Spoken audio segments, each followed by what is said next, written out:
bienvenue sur la cuisine de Philippe. Aujourd'hui, je vous propose la recette de la pâte à tartiner maison. Pour réaliser cette recette, il vous faudra 120 g de praliné. Ici, c'est du praliné maison. Je vous mets le lien de la recette en description. Il vous faudra 170 g de chocolat au lait. Prenez du chocolat de qualité et une boîte de lait concentré sucré, environ 397 g. Première étape, je fais fondre le chocolat au micro-ondes 2 minutes à pleine puissance. Au bout de 2 minutes, le chocolat a fondu. À l'aide d'un fouet, je mélange pour faire fondre les morceaux restants.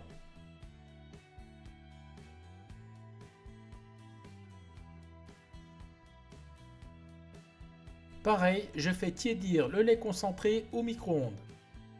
Le lait concentré est chaud, je le verse sur le chocolat. Donc on le met en une seule fois.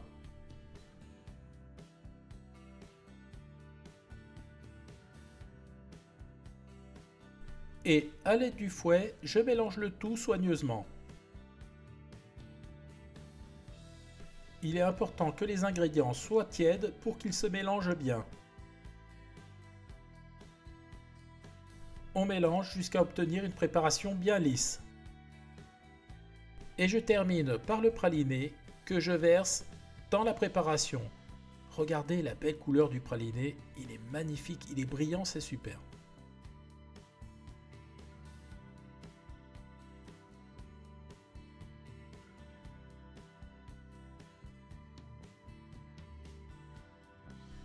Et je fouette le tout énergiquement pour avoir une préparation bien lisse et bien brillante.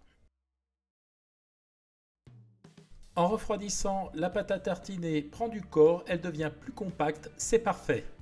Voilà, la pâte à tartiner est prête, regardez la texture. Maintenant, on va pouvoir la mettre en pot. Je verse la pâte à tartiner dans des pots à confiture munis de couvercles. Donc on laisse écouler doucement. Regardez comme elle est belle.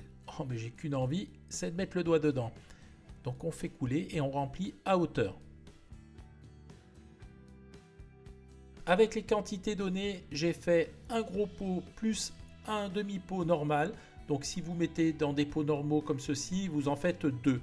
Voilà, maintenant on met le couvercle et on conserve à température ambiante dans un placard à l'abri de la lumière. Ça se conserve plusieurs semaines. Et bien voilà, la recette est à présent terminée. Donc j'ai fait un gros pot plus les 2/3 d'un plus petit. J'ai pris un morceau de brioche pour la dégustation. Et maintenant, on va passer aux choses sérieuses. Alors, je vais prendre dans le petit, j'ai pris une cuillère. Donc, la consistance est un peu plus ferme. C'est normal, elle a un peu figé, mais c'est pas grave. Regardez comme elle est brillante. Elle est magnifique. Alors, je peux vous dire, j'ai qu'une envie, c'est de la goûter. Donc, je vais tartiner sur ma brioche. Alors, on voit, elle est légèrement granuleuse, mais c'est normal. Par rapport aux industriels, c'est les petits morceaux de pralin qui ressortent, donc les petits morceaux de noisettes. J'ai prévu un couteau pour faire une petite part, c'est plus facile pour déguster. Alors regardez, je vous montre, c'est tout simplement magnifique. Alors maintenant, on va goûter. Alors je peux vous dire, c'est nettement meilleur que la pâte à tartiner industrielle. Je vous invite à reproduire cette recette, vous ne serez pas déçu. Voilà, j'étais super content de vous présenter cette recette. J'espère qu'elle vous a plu. Si elle vous a plu, mettez un petit pouce bleu, ça fera toujours plaisir. Sinon, moi je vous dis à très vite pour de nouvelles aventures culinaires sur la cuisine de Philippe. Ciao, ciao!